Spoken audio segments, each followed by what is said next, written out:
Hello and welcome to my quick and hopefully in no way rambling review of Skyrim. First, a disclaimer. I love Skyrim, I really do. I love its world, I love its gameplay, I love the way you can get lost in your own little adventures, I love that almost every named NPC has a distinct place in the world with their own stories and their own troubles, I love how beautiful the place is, and I would recommend this game to any lover of fantasy. Having said that, I'm not going to be reviewing the game as a whole right now, I'm reviewing the main quest as a story, and for that I have a lot of complaints. Skyrim's main quest feels at once like an ungodly, slow-paced, overly padded to-do list of chores and also a totally rushed, totally insubstantial story. Taking away the fluff and the padding, almost nothing happens, and what little that does happen seems totally unimportant. Spoilers, I'm about to skip through the entire quest and deconstruct it bit by bit, so if that sounds at all boring or spoilerific to you, run now. So anyway, we start off on our way to Helgen, to be executed as we're suspected of running with Stormcloak rebels. This is actually a nice opening, without the overly long explanations and clumsy exposition that plagues so much the rest of the game. We're neatly introduced to the idea that Skyrim is in political turmoil. There is a rebellion that the Empire is struggling to quell, and we get some brief and nicely handled exposition about Ulfric's Stormcloak, General Tullius, and the Thalmor. We're not 2 seconds away from a decapitation, and bam! Dragon attack. Alduin, the World Eater, the big bad dragon, could have had Nirn in the bag right there and then had he just waited a few seconds longer for us to get our heads lopped off, but it's a common villain mistake and we can't blame him for it. We escape and get to Riverwood, which is a lovely little starting town, where we're told that we should probably go and see the Jarl of the nearby hold Whiterun and let him know what's what. Now it's at this point you can get yourself lost in Riverwood, its characters and their stories, the side quests, the little narratives. Skyrim truly has the capability to charm, and it did and still does for me, but we're in grumpy mode today and focusing on just the main quest story. So, we run off to Whiterun, which isn't far, and give the news of Helgen to the Jarl. He thanks us for our trouble and decides that since we survived a dragon attack, we clearly don't mind a bit of the old rough and tumble, and he directs us to Ferengar's Secret Fire, who has a task that needs doing. Ferengar is one of Bethesda's staple character archetypes, an absolute cockend. He's openly a dick to our faces and treats us like idiots, all while expecting we'll agree to do his bidding for him. We do, of course, because we cannot deny the call of adventure, and so off we go to Bleak Falls Barrow to find a Dragonstone. What is a Dragonstone, you may ask? It sounds important to the plot. It isn't. It's never mentioned again or used for anything. For all we know, this Dragonstone was just a decorated pebble. Anyway, that's not important because once we get it for him, a dragon attacks Whiterun, or rather, a watchtower near Whiterun. The Jarl yet again assumes we don't mind risking our lives without pay and sends us off with the guard to fight it. And boy, is it awesome. We're not the one-man armies will one day be, particularly on higher difficulties, so this first fight really feels exciting and deadly as the guards' ragdoll corpses are chucked up left and right, and we duck from cover to cover knowing that we could so easily be next.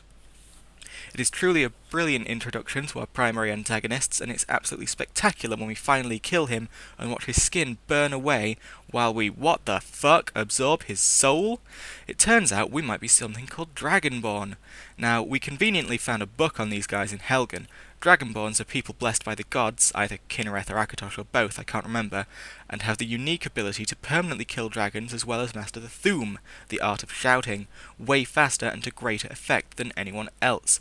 I will say that this makes our characters far more special than they've previously been in Elder Scrolls history. In Oblivion, we were just some random nobody who happened to end up having a massive part in the Oblivion crisis, and our name isn't even the one that goes down in history, it's Martin Septim's. We were heroes, but it had nothing to do with our blood. Even in Morrowind, the question of whether or not we truly were the Nerevarine, the favoured of Azura, is a matter of in-universe debate, and even your character isn't sure whether they are or not. Still, the Dragonborn spiel is random enough that it doesn't necessarily detract from the everyman feel of our characters, so people who like role-playing as that shouldn't be too put off.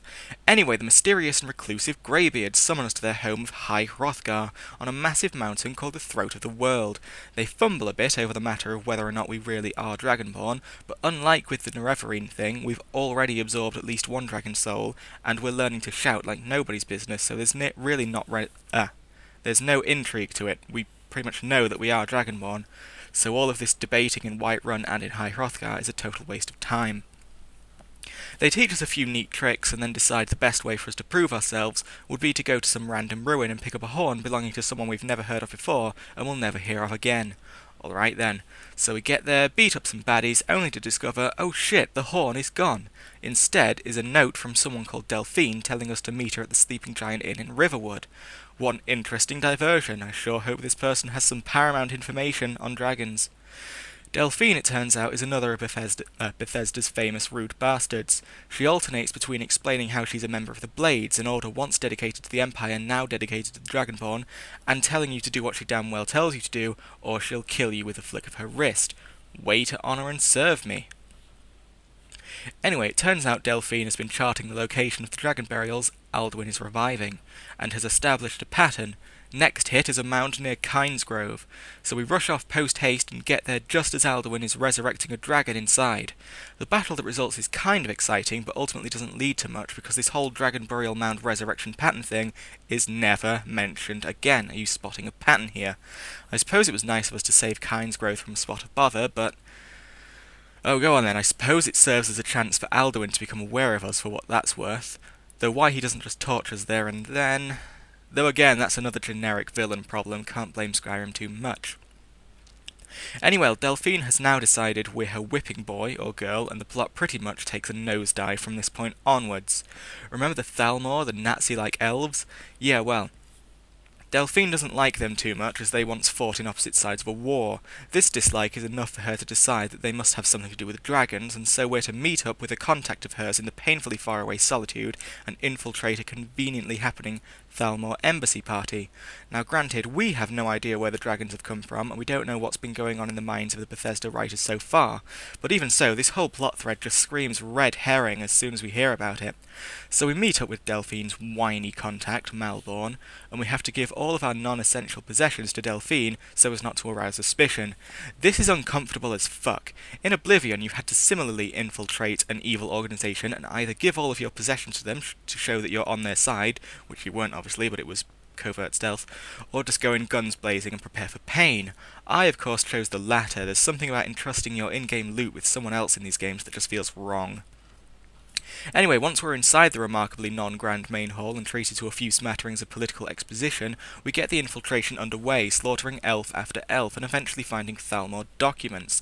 Surprise, surprise, they have no idea where the dragons are coming from, and they suspect the Blades of all people. Still, they have info on an old Blades bloke called Esbern, who they suspect is hiding on the other fucking side of Skyrim, so I suppose it was all worth it just for this tiny plot point. So we're all thoroughly sick of Delphine's company at this point, and she sends us off to get Esbern.